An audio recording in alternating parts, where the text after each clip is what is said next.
Yes, welcome everyone. It's Cannabis News. I'm your host, Joe Klare. It's December 3rd, 2019. Show, as always, is presented by the Marijuana Times. MarijuanaTimes.org is where you can find us.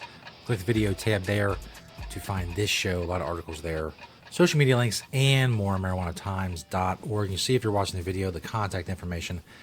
I mentioned yesterday I'm going to start adding some contact information for people who want to get a hold of me, send me stories, links, tips, opinions, whatever, in a more real-time manner. I'm also trying to keep up with the YouTube comments, try to answer those on YouTube. The Stoner Jesus 420, that's me on YouTube. On the Marijuana Times channel, that'll be me in the comments. The Marijuana Times channel is where you can find the videos and said comments that I am replying to. We'll talk about a couple comments I saw from a show week and a half ago here in a moment.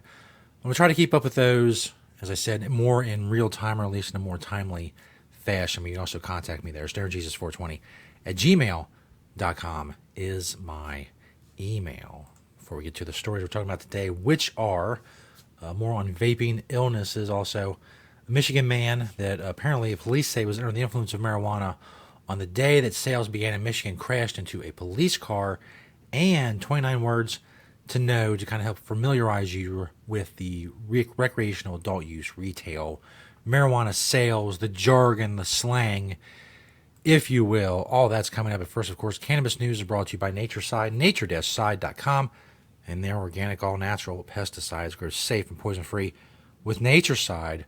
Don't use harmful chemicals or banned pesticides. Be regulatory compliant in the state that you're growing in. You can do all of these things with Natureside. They're an awesome sponsor of the show for over 2 years now. Nature-side.com. Go check them out. They are awesome.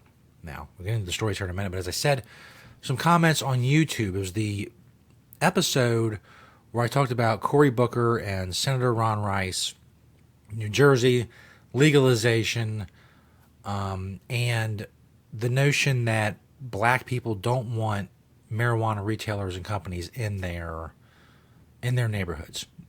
First of all, as I said, and I commented on the YouTube comment to two separate people, said pretty much the same thing. Something along the lines of, they don't want marijuana shops in their neighborhood because those marijuana shops are going to be white-owned. One guy said 98% of dispensaries are white-owned. I don't know if that's a valid statistic. We'll say for the sake of argument that it is. 98% of dispensaries are white-owned. 98% of retail shops in New Jersey are not white-owned because there's none of them yet. I know you can't get 90% of zero. But anyway, basically, the poll that I talked about during that episode, from the story that I was talking about, said that 50% of white people want a marijuana shop in their neighborhood. They're cool with it. And 48% of black people also want a marijuana shop in their neighborhood. It's pretty even. So the notion that Ron Rice and people like him are responding to this overwhelming call from their neighborhoods is a bit disingenuous. And a couple things could be going on. Maybe a more cynical person would say that Ron Rice is waiting for, little moolah, little cash, little infusion, little donations from the industry before he swings the other way and says, well, maybe we are cool with marijuana shops in our neighborhoods all of a sudden. Maybe it's a less cynical thing that, like many people, like the YouTube commenters I'm discussing, they think one level deep into an issue and they go no further. One guy was even kind of condescending. He's like, well, use that big head of yours. It's very simple or whatever. Well, something is simple, and it's going one step deep into an issue and then stopping there and crossing your arms, patting yourself on the back and say, well, I solved the problem. Well, you really didn't, because half of black people do want the shops in their neighborhood. So he's not really representing them, is he? He's representing his own beliefs, his own feelings. He may be waiting for a payday. He may not. I don't know. But he doesn't want, let's say he doesn't want white-owned businesses in black neighborhoods. First of all, does that go for all white-owned businesses? Because that's going to suppress a lot of economic activity within these neighborhoods. If you drive away entrepreneurs, because let's face it, the inner city is not a place where entrepreneurs are clamoring to get anyway, for many reasons. I'm not talking about black neighborhoods. I'm talking about all inner city neighborhoods. Poor neighborhoods, for lack of a better term. Unless you think I'm being condescending, I'm poor. I live in a poor neighborhood. That's why I know what I'm talking about. There's a General Dollar's a couple blocks from here. Anyway, in the city, in the inner city, in where a lot of people are, whether they're white, black, whatever, There's a couple of problems with retailers coming in. First of all, costs are more, overhead costs are more. You need more for security. You need more for loss prevention because poor people steal. I'm sorry, again, I'm a poor person. I know people. I'm talking about the type of people who will go in and, stick an energy shot down their pants or twist off the cap. There's a store not far from here. They had to put energy shots in a plastic container because people would come in, open the energy shot, drink it in the store, and leave the bottle and leave. And I'm talking about dollar energy shots, things I'm addicted to because I'm addicted to caffeine. So I know of which I speak. So they're stealing these energy shots. And between the security issues and the theft and the fact that poor people don't have a lot of money, entrepreneurs are not flooding in to these areas. As they point out in the comments, well, maybe they won't hire in the neighborhood. Maybe they'll hire their friends and family from out of the neighborhood, which, again, you're still getting the economic activity in your neighborhood. Because what's really happening, what you're really saying is, we don't want white-owned dispensaries in our neighborhood. Okay, fair enough. So what you're saying to black consumers of marijuana is you have two choices. One, by being against legalization, you're telling them they have two choices. One, you buy from a dealer. Or two, you go to a white neighborhood where the legal dispensaries are and buy there. That can't be what they want, because if you don't want white business owners in the black neighborhoods, then why would you want black people leaving the black neighborhoods and going and spending money in the white neighborhoods? That would have to be equally, if not worse. Equally bad, if not worse. Would it not? In any case. So that's the choice you're giving them. Why then, if Ron Rice people like him are so worried about the ethnic representation of business owners within their neighborhood, do something about it. Instead of telling black people you got to leave the neighborhood to go buy marijuana legally, why don't you work toward, and maybe this is what he's working toward. Maybe he's working toward, he's not going to be on board until there's more black entrepreneurs. That's fine. Work towards that. But to say, no, we're going to keep marijuana sales out of here, we're going to leave it in the hands of the dealers, and if black people want legal marijuana, they're going to have to go to the white neighborhoods and buy it from white people, which sounds counterproductive if your goal was to keep white ownership out of the black neighborhoods. Why would you work towards that? As I said, 98% of retail shops in New Jersey aren't owned by white people because there's no retail shops. I don't care if they're owned by black people, white people, Asians. If they have good products at low prices, that's for me. And most cannabis consumers are that way. If you want black people to own black marijuana businesses in black neighborhoods, hallelujah. Praise baby Jesus. Let's do it. Let's do it. On every corner, as dumb people say. Marijuana shop on every corner. All black employees, all black owners, all in black neighborhoods. Fantastic. Because black people want to buy marijuana too. We all want to buy marijuana. And because our buying marijuana and smoking it and possessing it and growing it and consuming it and looking at it and showing it on YouTube videos is not infringing on the rights of anyone else, that's our right. That's what we can do. But again, if you just go one step deep into an issue, well, you say, well, they don't want white ownership in their neighborhoods. Which again, you're driving away investment and entrepreneurs away from an area that already has a lack of those things. And you want to replace them with black people, that's fine. But being against marijuana legalization is not going to create those opportunities. It's going to force black people who want legal marijuana to go buy it from white people, which is what you say you don't want. So I don't know. In any case, I have 3 other stories to talk about, but that's my take on this. You got to, like I said, you got to think deeper. You take one more step, you realize you're forcing black people out of the neighborhood to buy legal marijuana. That's stupid. I'm sorry. That's stupid. And if you would just think 2 steps into the issue instead of just 1, well, you would realize that instead of making your condescending YouTube comments. You should think a little bit more, use your big head to think a little bit more about the issue, and then I want to explain these things. As I return your condescension, this first story is by yours truly at marijuanatimes.org. Will vaping illnesses push federal marijuana law reform? The short answer is we really don't know. There's a lot of stuff going on, obviously, in Washington, D.C. with impeachment and the presidential election coming up. So people are occupied. Our politicians, our rulers are occupied with other things in Washington, D.C. In any case, I got a chance to talk with Justin Streekel, the political director for NORML. He said the emergence of concerns regarding the safety of unregulated vaping products, has uniquely validated the exact issues that NORML He's been fighting for over the last 5 decades that regulation is superior to prohibition. He says we saw in the recent congressional hearings, even CDC's Deputy Director, Dr. Ann Schuchat, acknowledged that prohibition was making it harder to respond to the issue, of course being the vaping illness issue. But again, whether or not it's moving the needle as far as more lawmakers on Capitol Hill being for federal legalization or seeing the light, so to speak, when it comes to how allowing legal vaping and allowing the legal industry to grow to a point where it can undercut the illegal industry is the way to combat this problem. Whether or not more people are seeing the light when it comes to that is really hard to tell.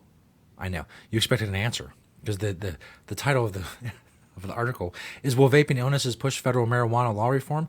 And the answer, when you get right down to it, is, I don't know. I know. You feel cheated. I don't want to tell you. I can't pretend to know. I'm not going to lie to you. And it's still an issue that needs to be talked about. So, I was going to say, I don't know. I don't know. This next story from Fox 8 in Michigan. Michigan man under influence of marijuana crashes into police cruiser. This was posted the night of the first day of recreational sales in Michigan. So you can see the problem, at least the implication, is that, hey, maybe this guy bought some weed and smoked it and then he crashed into a police cruiser. This is Springfield Township, Michigan. On the first day of recreational marijuana was sold legally in Michigan, a driver who police say was under influence of marijuana struck a trooper's cruiser. According to Michigan State Police, a 51-year-old man driving a truck struck the cruiser on Interstate 75 around 9 a.m. Sunday. Police say the man was driving too fast for the road conditions at the time and lost control of his vehicle. The truck spun almost 180 degrees before striking the driver's side of the trooper's SUV. Investigation revealed that the driver was under the influence of marijuana. He was reportedly arrested and a blood draw was administered. Obvious problems with the sentence. Investigation revealed that the driver was under the influence of marijuana. How did they do that? The next sentence, talking about the blood being drawn, indicates that they used a nanogram blood level of THC in the man's blood to determine impairment, which, as we've talked about at least a dozen times on this show, if not more, is not scientifically valid. You cannot tell someone's impairment from how much THC they have in their blood. Tolerances, all sorts of things, ingestion methods, all sorts of things go into how impaired, quote unquote, someone is when it comes to marijuana. Which there's a point for all of us when we're too impaired to drive on marijuana. Absolutely. But to say this guy, the investigation revealed, like I said, it implies that there was blood drawn and he had a certain amount of THC in his system, so that's why he was under the influence of marijuana. But he could have smoked marijuana last night. He could have took 4 fat blunts to the face, went to bed, got up 8 hours later and drove and was driving too fast, which again is also not a symptom of being high and driving. If anything, most stone drivers will drive too slow. But in any case, he could have been stoned the night before, woke up sober, straight, whatever, however you want to put it, not under the influence of marijuana, obviously, because he had slept 8 hours, and then he was going too fast on an icy road, and he hit a police cruiser. And there was a certain amount of THC in his system because he took, again, the aforementioned 4 blunts to the face the night before. So that's just the way the whole thing is framed, as in, hey, marijuana's legal in Michigan now. This guy got high and hit a police cruiser. And I take umbrage with that. Yes, that's right. Umbrage, I said it. Pardon my French. MSP Metro Detroit actually tweeted it out. Driving under the influence of marijuana.